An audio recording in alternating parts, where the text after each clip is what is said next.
This video is about subject pronouns and the verb ser.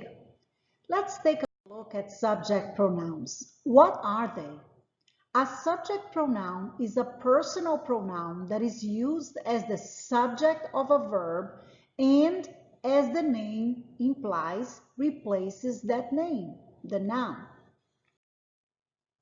For example, in English, I can say Elizabeth is blonde or she is blonde. She would be a personal pronoun. Peter and I are siblings or we are siblings. Martha and Sandra are here or they are here.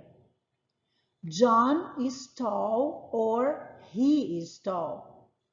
Tom and you are from Panama or you guys are from Panama.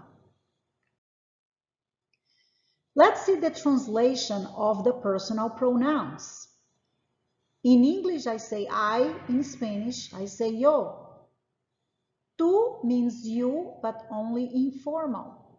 When you talk to your friends, when you talk to a family member, so you use you, but in Spanish we have tu. Él means he. Ella means she. Usted also means you when you're talking to one person in a formal way. For example, talking to your teacher, talking to your boss, talking to somebody that is older than you, a manager of a bank, somebody you don't know. So you'd use usted. In English, we have we, but in Spanish, we have two pronouns that are equivalent to we, nosotros or nosotras. We use nosotros when we mean we, only boys, or when we have a mix of gender, like a boy and a girl, or boys and girls together. So if you say, we are friends, and you are boys and girls together, you'd say, nosotros somos amigos. But we use nosotras with an A here if you are a group only of girls. So if you say, we are Marta and Michelle, we would say, nosotras somos Marta y Michelle.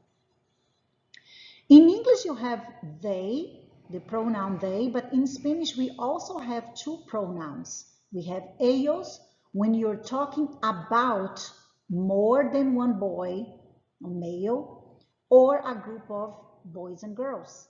And you have ellas when you're talking about just a group of girls.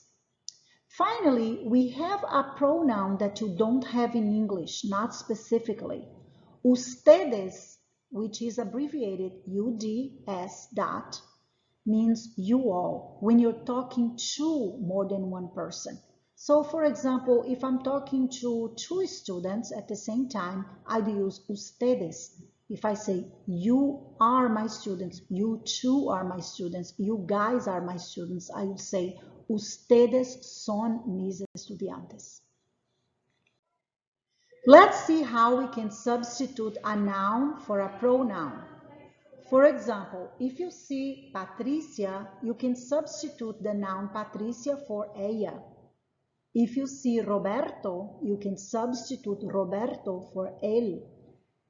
But if you see Patricia y yo, that's like Patricia and I, you'd substitute for nosotros or nosotras. If you see Patricia y tú, it's like you guys, so you would substitute for ustedes. If you see Patricia y Marta, you're talking about two females, you should use ellas. But if you see Roberto y Pedro, that would be two males. That would be ellos.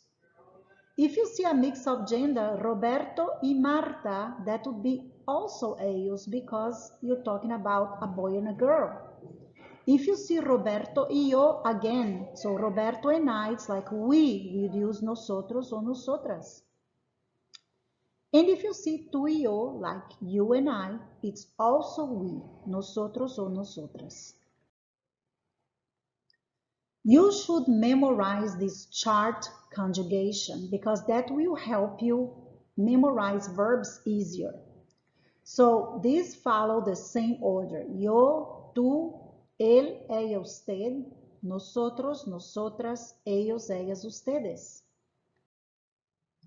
Be careful, there is no Spanish equivalent of the English subject pronoun it. Generally, it is not expressed in Spanish. For example, if I say it's a problem, I just don't use the it. I say es un problema. It's a computer, I say es una computadora. Now that we know our personal pronouns, let's go ahead and memorize the verb ser. Ser means to be in English, but what is to be? To be is am, are, or is, okay? So when I say I am, in Spanish I would say yo soy. You are familiar or informal, tú eres. You are formal, usted es. He is, él es. She is, ella es. We are can be nosotros somos o nosotras somos. You are more than one person. In this case, vosotros is not used. We are not going to use. This is only used in Spain, but we are going to use ustedes.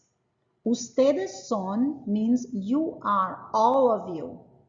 All you guys, okay? Ustedes son. They are, ellos son o ellas son.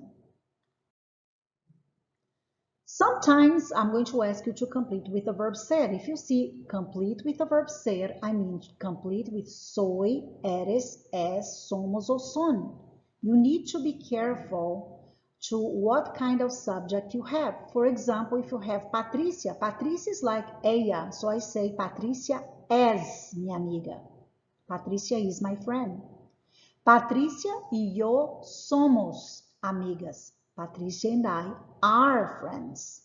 Patricia y tú son amigas. Because I'm saying Patricia and you, it's like you guys, son amigas. Patricia y Marta son amigas. Because this is like they. Roberto y yo somos amigos. Because this is like we. Roberto and I is like we, so we use somos. Roberto y Marta son amigos, because this is like they.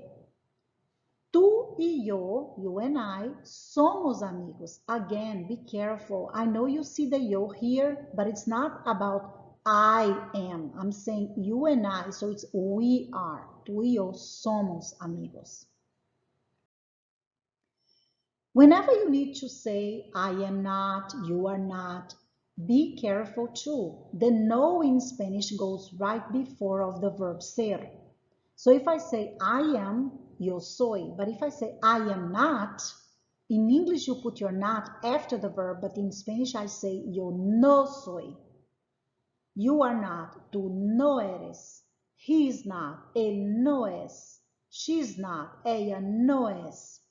You formal are not, usted no es. We are not, nosotros or nosotras no somos. They are not, ellos o ellas no son. You guys are not, ustedes no son. Finally, when we ask questions using the verb ser, we also have to invert. You put your subject after the verb. So if I say I am, I say yo soy. But when I ask am I, just like in English, you need to invert.